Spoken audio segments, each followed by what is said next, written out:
ایک ایسی قوم جن کے لیے بھوک صرف ایک لفظ تھا، جن کے شہر میں تنگی کا کوئی تصور ہی نہیں تھا، جہاں سونا مٹی کی طرح تھا اور پانی رحمت کی طرح بہتا تھا۔ پھر سوچئے، صرف ایک چھوٹا سا چوہا اور مریم کا عظیم بندھ اپنی لکھی ہوئی تقدیر سے جا ملا۔ نہ فوج کا حملہ، نہ زلزلہ، نہ آسمانی بجلی، بس اللہ کا ایک حکم اور ایک رات، اور دنیا کی سب سے امیر سلطنت زمین کے نیچے دفن۔ یہ وہ واقعہ ہے جس کا ذکر اللہ نے خود قرآن میں کیا۔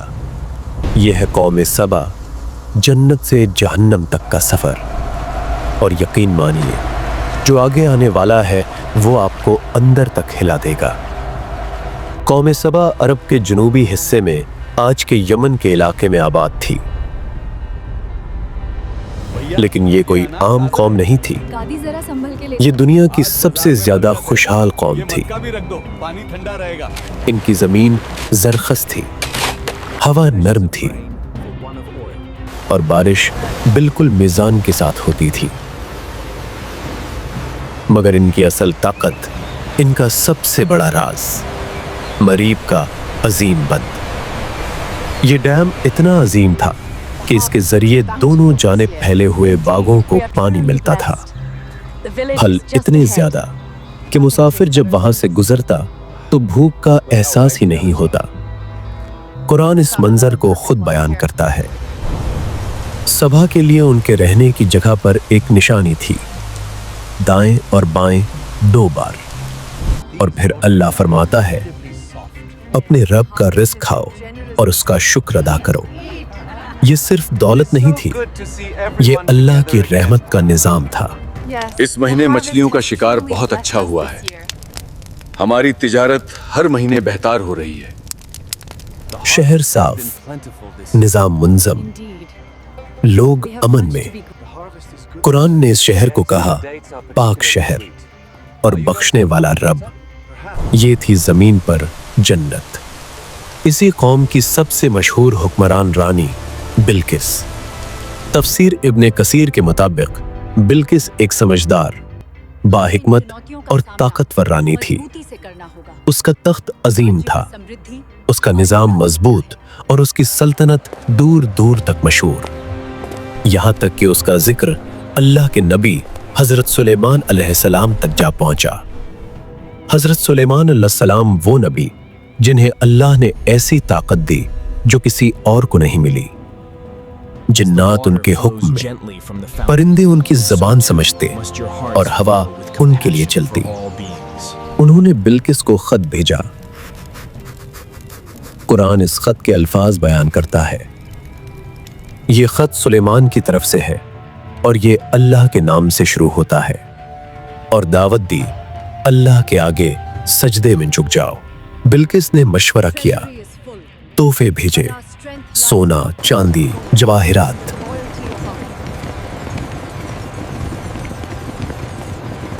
مگر سلیمان علیہ السلام نے سب واپس کر دیا اور فرمایا، جو اللہ نے مجھے عطا کیا ہے وہ تمہاری دولت سے کئی بہتر ہے۔ یہاں بلقس سمجھ گئی کہ یہ کوئی عام بادشاہ نہیں، یہ اللہ کا نبی ہے۔ پھر وہ خود سلیمان علیہ السلام کے پاس آئی، اور جب شیشے کے محل میں داخل ہوئی تو پانی سمجھ کر اپنا لباس اٹھایا۔ تب حقیقت کھلی۔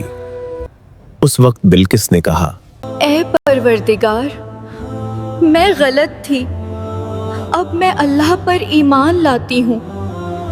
اور تفسیر ابن کثیر کے مطابق بلقس کے بعد قوم سبا نے بھی اسلام قبول کر لیا۔ یہ تھا سبا کا روحانی اور دنیاوی عروج۔ مگر وقت ہمیشہ ایک جیسا نہیں رہتا۔ بلقس کا دور ختم ہوا، نسلیں بدلی، حکمران بدلے۔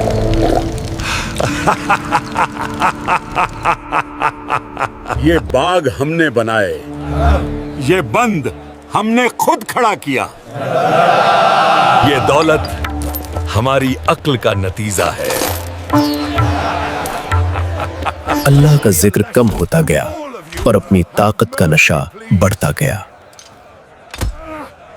अल्लाह ने उन्हें तबीह दी, नबी भेजे, मगर उन्होंने मजाक उड़ाया। नबियों ने उनसे कहा, ये बाग तुम्हारी अकल का कमाल नहीं, ये रब की रहमत है। अगर तुमने शुक्र छोड़ दिया तो ये रहमत तुम पर बोझ बन जाएगी। लेकिन कौमे सबा हंस देती। वो जवाब देते, तुम हमें डरा रहे हो? देखो, हमारा ये बांध पहाड़ों की तरह मजबूत है, क्या तुम्हारा रब उसे भी गिरा सकता है? नबी फिर अल्लाह जब कहते, पकड़ करता है तो वजह बड़ी नहीं होती, सिर्फ उसका हुक्म काफी होता है। अगर मगर अज़ाब कौम आना के चेहरों होता पर सिर्फ घमंड तो होता। कब का आ चुका होता। हमारी सल्तनत महफूज है, हमारा बांध लाजवाब है, हमें कोई तबाह नहीं कर सकता। साल गुजरते रहे। अल्लाह के नबी ने बार बार समझाया, रहमत कर बनने से पहले सुधर जाओ।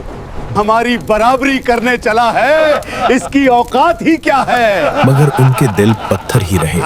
बंद से नबी नहीं, पुकारते रहे, अल्लाह से डरो। हमें आजाब से डरना बंद करो, हम अपनी ताकत और दौलत से उसे रोक देंगे। और यहीं से उनके जवाब का फैसला हो चुका था। कुरान यहाँ एक ऐसी बात बताता है जो अकल को हिलाकर रख देती है। अल्लाह फरमाता है, तो जब उन्होंने पीठ फेरी, हमने उन पर बंध तोड़ देने वाला सैलाब भेज दिया। रिवायतों के मुताबिक मरीब डैम की बुनियाद में चूहों ने सुराख करना शुरू किया।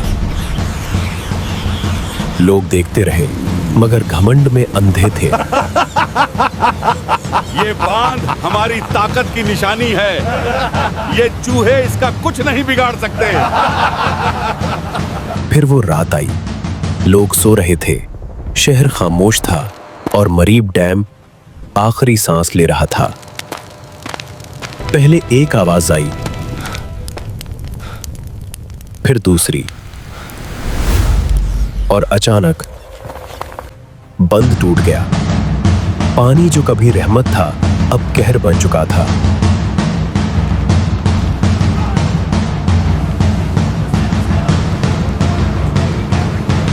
लोग चीखने लगे। कोई बोला, बंद तो मजबूत था, मगर भागने का कोई रास्ता नहीं था। कुरान के अल्फाज है, फिर हमने उन पर बंद तोड़ देने वाला सैलाब भेज दिया। नबी की आवाज गूंजती रही, जिससे तुम इनकार करते रहें। या अल्लाह हमें बचा ले, हमसे गलती हो गई, मेरी मदद करो। उठती लहरें शहर पर गिरती गई, हर कोने को अपनी लपेट में ले रही थी। घर, बाग और बाजार सब एक साथ डूब गए। लोग चीख रहे थे, सिर्फ अपनी जान बचाने की कोशिश में। कुछ गिर रहे थे, कुछ लहरों में घुल रहे थे, और हर शोर सिर्फ कहर में घुल गया।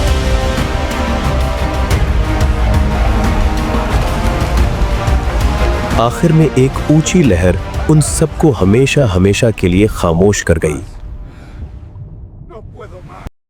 और फिर जो जमीन जन्नत थी, वो वीराना बन गई। बाग मिट्टी बन गए, घर बह गए, शहर के शहर खत्म हो गए, नस्लें खत्म हो गईं, सिर्फ वाकया रह गया।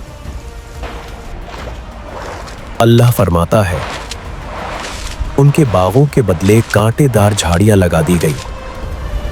ये सजा क्यों थी? कुरान खुद जवाब देता है, ये सजा इसलिए थी कि उन्होंने नाशुक्री की।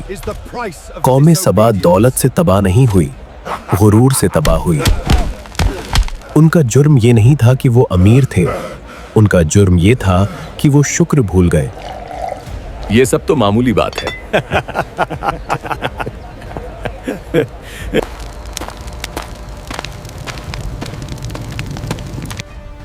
और ये वाकया सिर्फ उनके लिए नहीं, ये हम सब के लिए है। अगर अल्लाह की दी हुई नेमत अल्लाह से दूर कर दे तो वो रहमत नहीं रहती, अजाब बन जाती है। सोचिए, अगर एक छोटा सा चूहा अल्लाह के हुक्म से सल्तनत गिरा सकता है, तो हम किस गिनती में आते हैं? कमेंट्स में लिखो। दौलत या गुरूर किस चीज ने कौमों को तबाह किया? वीडियो को लाइक करो और चैनल को सब्सक्राइब